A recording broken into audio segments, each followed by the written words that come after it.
The gunshot echoed through the moonlit Wyoming plains as Mason Zane crouched behind his saddle, the leather still warm from his palomino's back. The year was 1875, and the untamed wilderness of the frontier had no patience for men who let their guard down after nightfall. Mason peered over the saddle, squinting into the darkness. The shooter hadn't fired again, which meant they were either reloading or repositioning. He'd been tracking a gang of horse thieves for 3 days, following their trail north from Laramie. His hand instinctively reached for his Winchester rifle when he heard it not another gunshot, but something far more unexpected in these empty plains: a woman's cry. "Help, is someone there?" The voice was strained, desperate. Mason hesitated. It could be a trap. The West had taught him caution above all else, but there was something in that voice, genuine fear that couldn't be feigned. "I'm coming," he called back, swinging onto his horse with practiced ease. "Keep talking so I can find you." He rode cautiously toward the sound, his rifle balanced across his saddle horn. The tall prairie grass whispered against his horse's legs as he approached a small copse of cottonwoods that stood like sentinels against the star-filled sky. "Oh, thank God," the woman's voice came again, weaker this time. As Mason approached, the clouds parted and moonlight illuminated the scene. A woman sat propped against a tree trunk, her dress torn and dirty, her face streaked with tears and grime. But what caught his attention immediately was her swollen belly straining against her dress. She was with child, and from the looks of it, not far from her time. "Madam," Mason said, dismounting quickly, "what in heaven's name are you doing out here alone?" "They left me," she whispered, her hand protectively covering her belly. "Said I was slowing them down." Mason kneeled beside her, taking in her condition. She was young, perhaps 22 or 23, with copper hair that had mostly escaped its pins. Despite her disheveled appearance, there was a quiet dignity in how she held herself. "I'm Mason Zane," he said, offering his canteen. "Who left you?" She took a small sip before answering. "Zadie Adams. I was traveling with a wagon train to Oregon," her voice caught. "My husband died at the crossing of the North Platte. The others. They said they couldn't wait for a woman so close to her time, said I'd slow them down with winter coming." Mason felt anger rise in his chest. Abandoning a pregnant widow in Indian country was as good as murder. "How long have you been out here?" "Since this morning," she said. "I tried to follow, but I got turned around when the sun set." A fresh wave of pain crossed her face, and Mason realized with alarm that her condition might be more urgent than he'd thought. "Mrs. Adams, are you in labor?" She nodded, biting her lip. "It started a few hours ago. I think that's why they left me. They didn't want to stop." Mason ran a hand through his dark hair, his mind racing. The nearest town, Crosswind Creek, was at least 20 miles south. The closest doctor was there, but riding through the night with a woman in labor would be dangerous. Yet staying put might be worse. "I'm going to get you to safety," he decided, helping her to her feet. "Can you ride?" "I'll try," she said, determination flashing in her green eyes. With gentle care, Mason lifted her onto his saddle, then mounted behind her, one arm securing her against his chest. "I've got you, Mrs. Adams. Just hold on." "Please call me Zadie," she whispered, leaning back against him as another contraction gripped her. Mason nudged his horse into motion, feeling the woman tense in his arms. "Zadie, then. I'm going to ride as hard as I can without jostling you too much. If it gets too painful, you tell me." They rode through the night, Mason constantly alert for threats both human and animal. Wolves howled in the distance, and once they startled a small herd of antelope that bounded away in the moonlight. Zadie remained mostly silent, occasionally gasping when a contraction hit, her fingers digging into Mason's arm. "You're doing just fine," he murmured into her ear, his breath warm against her neck. "Just a few more miles." "Why are you helping me?" she asked during a brief respite from her pain. "Most men would have left me there." Mason thought about it for a moment. "My mother always said a man's measure isn't what he does when everyone's watching. It's what he does when no one is."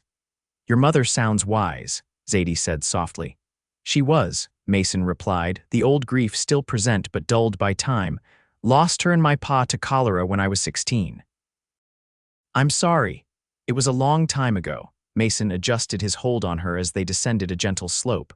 What about your family? Gone, she said simply. My parents died when I was young. My aunt raised me in St. Louis until I met Harold. He had dreams of Oregon, land of our own.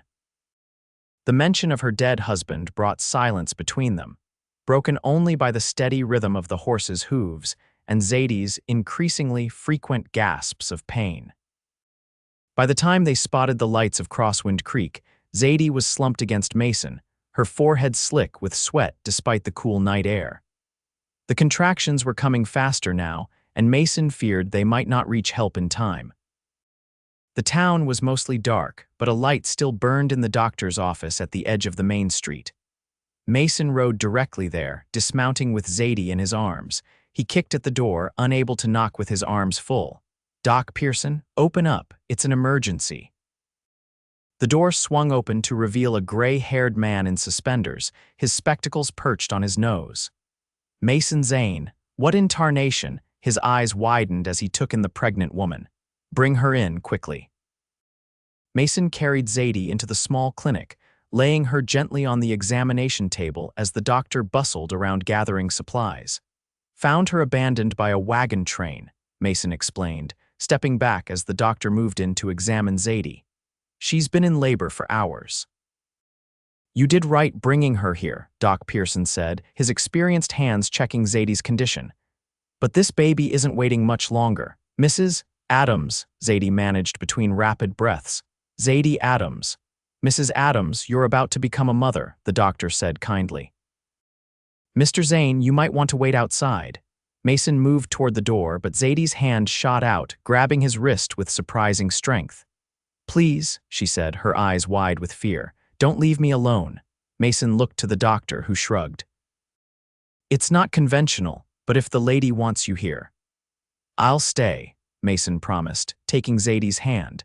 He'd faced down outlaws and angry Cheyenne warriors, but nothing had prepared him for the next few hours as Zadie fought to bring her child into the world. She clung to his hand through each contraction, squeezing so hard he thought his fingers might break. He wiped her brow with a cool cloth and murmured encouragements, feeling helpless yet strangely privileged to witness such a raw moment of human strength.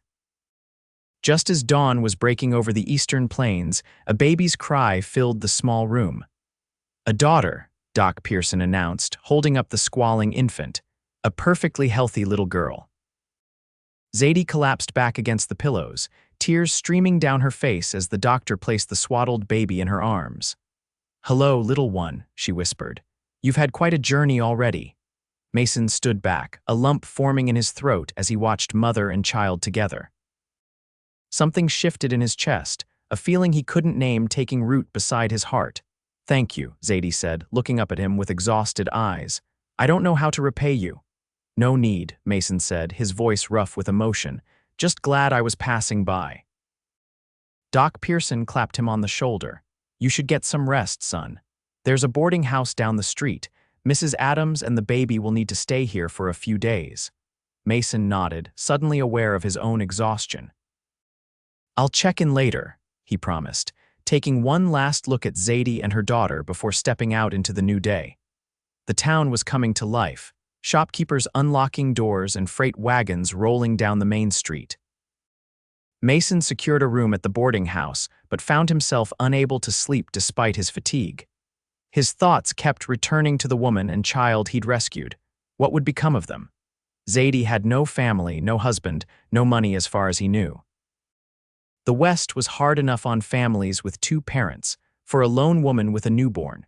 By afternoon, Mason had made up his mind. He returned to the doctor's office, a small package tucked under his arm. Zadie was sitting up in bed, her daughter asleep in a makeshift cradle beside her. Her copper hair had been washed and braided, and someone had provided her with a clean nightgown. Even exhausted and pale, she was strikingly beautiful. "Mr. Zane," she said, her face lighting up when she saw him. "I was hoping you'd come back. Told you I would." He held out the package awkwardly. "Brought some things for the little one. Nothing fancy, just some soft flannel for wrappings and such." Zadie accepted the gift with genuine gratitude. "You're very kind. We don't have much of anything now." Mason shifted uncomfortably, then pulled up a chair beside the bed. "Have you thought about what you'll do?" Zadie's smile faded. Doc Pearson says there's a mission for women in need about 60 miles east. They might take us in until I can find work. What kind of work were you thinking? I can sew quite well, or maybe work in a shop. I'm not afraid of hard work. Her chin lifted with determination. Mason admired her spirit. Most women in her position would be broken by now. I've been thinking, he said slowly. I have a small ranch about a day's ride from here. Nothing fancy, just a cabin and some cattle, but it's paid for and there's good water. If you need a place to stay while you get on your feet. Zadie studied him, wariness replacing gratitude in her eyes. Why would you offer that to a stranger? It was a fair question. A single man inviting a woman to his isolated homestead would raise eyebrows, and for good reason. You could take the bedroom. I'd sleep in the barn until I built an addition, Mason said quickly. No strings attached, just… Seems wrong to send you to some mission when I've got space sitting empty. People would talk, Zadie said. Mason shrugged. People always talk. Question is whether you care more about that or having a safe place for your daughter. Zadie looked down at her sleeping baby. I'll need to think about it. Of course, no rush, Mason said, standing. I've got some business in town anyway, need to resupply before heading back. Before he left, he glanced at the sleeping infant. What's her name? A soft smile touched Zadie's lips. Hope, her name is Hope. Over the next 3 days, Mason found reasons to stay in Crosswind Creek. He told himself he was just being thorough with his supplies, but the truth was he couldn't bring himself to leave without knowing what Zadie decided. He visited them daily, bringing small gifts, a wooden comb for Zadie, a soft rabbit skin blanket for baby Hope that he'd traded his spare hunting knife to get. Each visit lasted longer than the one before, as they talked about everything and nothing. Zadie told him about growing up in St. Louis, about her dreams of teaching school before she'd met Harold. Mason shared stories of his life on the frontier, the beauty of the land, the harsh winters, the satisfaction of building something with his own hands. On the evening of the 3rd day, as Mason sat beside Zadie's bed watching her feed Hope, she made her decision. I'd like to accept your offer, she said quietly, at least until I can make other arrangements. Relief flooded through Mason, surprising him with its intensity. You won't regret it, he promised. Doc says you can travel tomorrow if you're up to it. I've rigged a small wagon for comfort.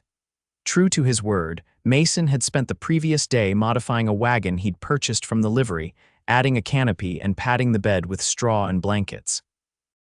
The next morning dawned clear and mild, perfect for travel. Mason helped Zadie and Hope into the wagon, making sure they were comfortable before setting out. He led his horse, choosing to walk beside the wagon to ensure the gentlest possible ride. It's about 20 miles, he told her. We'll stop whenever you need to. The journey was slow but peaceful. Zadie marveled at the vast landscape, so different from the city where she'd grown up. Mason pointed out landmarks and wildlife, his deep voice a comforting presence as Hope slept in her mother's arms. They reached Mason's ranch as the sun was setting, casting long shadows across the small valley he called home. A modest cabin stood near a clear stream, with a barn and corral nearby. A small herd of cattle grazed on the hillside, and a vegetable garden grew beside the cabin. It's not much, Mason said, suddenly self-conscious about his humble home. It's beautiful, Zadie replied sincerely. So peaceful. Mason helped her into the cabin, where he'd hastily cleaned before leaving for town days earlier. A stone fireplace dominated one wall, with simple wooden furniture he'd made himself. A curtained doorway led to the single bedroom. That's yours, he said, nodding toward the bedroom. I'll bring your things in, then get settled in the barn. You don't have to sleep in the barn tonight, Zadie said. It's your home. You can take the main room. Mason didn't argue, knowing she was right about the practicalities. He made a pallet near the fireplace after bringing in their supplies and helping Zadie get settled. That night, as Mason lay staring at the ceiling listening to the soft sounds of mother and child beyond the curtain, he realized his life had irrevocably changed. The solitude he'd cultivated for years suddenly felt empty rather than peaceful. The days fell into an unexpected rhythm. Mason rose early to tend the cattle and work the land, while Zadie quickly took charge of the cabin. Despite having a newborn to care for, she proved herself hardworking and resourceful. turning the Spartan cabin into a home with small touches wildflowers in a jar on the table, curtains made from an old sheet, bread baking in the oven. Mason found himself hurrying through his chores, eager to return to the cabin where Zadie would be singing softly to Hope or preparing a meal. They ate together each evening, talking long into the night about their pasts, their hopes, their views on everything from politics to proper pie crust. "I should start on that edition soon," Mason said one evening as they sat on the porch watching the sunset, Hope sleeping in a basket beside them. "Getting colder at night. Can't sleep in the barn much longer." "I've been thinking about that," Zadie said carefully. "It seems foolish to build another room when there's perfectly good space going unused." Mason raised an eyebrow. "Meaning, the bedroom is large enough for Hope's cradle and another bed." "If you're comfortable with it, we could share the rooms separately, of course," she added quickly, a blush coloring her cheeks. "It would be more practical." Mason considered this. They'd been living under the same roof for nearly a month now, and a certain level of trust had developed between them. Still, he wanted to be certain. "You sure about that? Don't want you feeling uncomfortable in any way." Zadie met his eyes directly. "I trust you, Mason. You've been nothing but honorable." The next day, Mason built a second bed frame and placed it on the opposite side of the bedroom, with Hope's cradle between them like a barrier. It was an unconventional arrangement, but then, everything about their situation defied convention. As autumn progressed, bringing chilly nights and golden days, Mason found himself facing an uncomfortable truth. He was falling in love with Zadie Adams. He loved her quiet strength, her gentle way with Hope, her determination to contribute equally to their shared life. He loved how she hummed while kneading bread, how she sat by the fire in the evenings mending his shirts with the same care she showed her daughter's gowns. But she was still grieving her husband, still wearing his ring on a chain around her neck. Mason had no right to speak of love to a woman who'd lost so much so recently. So he kept his feelings hidden, channeling his affection into practical gestures, building a rocking chair for nursing Hope, bringing home special treats from his infrequent trips to town, teaching Zadie to shoot so she could protect herself if needed. Winter came early that year, with the first snow falling before Thanksgiving. The mountains to the west disappeared behind a white curtain, and the world shrank to the warm confines of their cabin. Hope was growing quickly, beginning to smile and coo, bringing joy to the long evenings indoors. On Christmas Eve, Mason presented Zadie with a small wooden box he'd carved himself, decorated with delicate leaves and flowers. "It's beautiful," she breathed, running her fingers over the intricate patterns.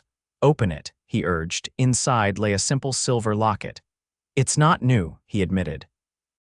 "It was my mother's, but I thought maybe you could put a lock of Hope's hair inside." Tears welled in Zadie's eyes as she held the locket. "I can't accept this. It's too precious." "Please," Mason said, his voice low. "I want you to have it." "My mother would have liked knowing it was being worn by someone who cares for her family the way you do." Zadie looked up sharply at his words. "Family?" Mason swallowed hard, knowing he'd revealed too much. "I just meant, you and Hope, you've become important to me." "You've become important to us too," Zadie said softly, reaching across the table to touch his hand. That night, as they lay in their separate beds with Hope sleeping peacefully between them, Zadie spoke into the darkness. "I've been thinking about Harold a lot lately." Mason's heart constricted painfully, but he kept his voice steady. "That's natural, first Christmas without him." "It's not just that," Zadie continued. "I've been feeling guilty." "Guilty? For what?" There was a long pause before she answered. "For not missing him more, for being happy here with you." Mason sat up, barely able to make out her silhouette in the dim light from the banked fire. "Zadie, I loved him," she said quickly. "But our marriage was arranged more out of convenience than passion. We were fond of each other, but what I've come to feel for you." Her voice trailed off. Mason's pulse quickened. "What are you saying?" "I'm saying that I care for you, Mason Zane, more than I should, perhaps, as a widow not 6 months past her husband's death, but I can't pretend I don't feel it." Mason crossed the room in 2 strides, kneeling beside her bed. "I've been fighting my feelings for you since the day Hope was born," he confessed, taking her hand in his. "Didn't seem right, you being newly widowed and all. And now," she whispered. Now I'm thinking life's too short and too hard out here to deny something good when it comes along. He brought her hand to his lips. I love you, Zadie Adams. You and Hope both. Zadie's free hand came up to touch his face. I love you too. Their first kiss was gentle, tentative, a question and an answer all at once. When they pulled apart, both were smiling despite the tears on Zadie's cheeks. We can take this slow, Mason promised. No need to rush, Zadie nodded, but there was determination in her eyes. Not too slow. We've both seen how quickly life can change. The new year brought changes to the small ranch. Mason began expanding the cabin, adding a proper second bedroom for Hope as she grew. Zadie started a larger garden, planning for the future with a confidence that warmed Mason's heart.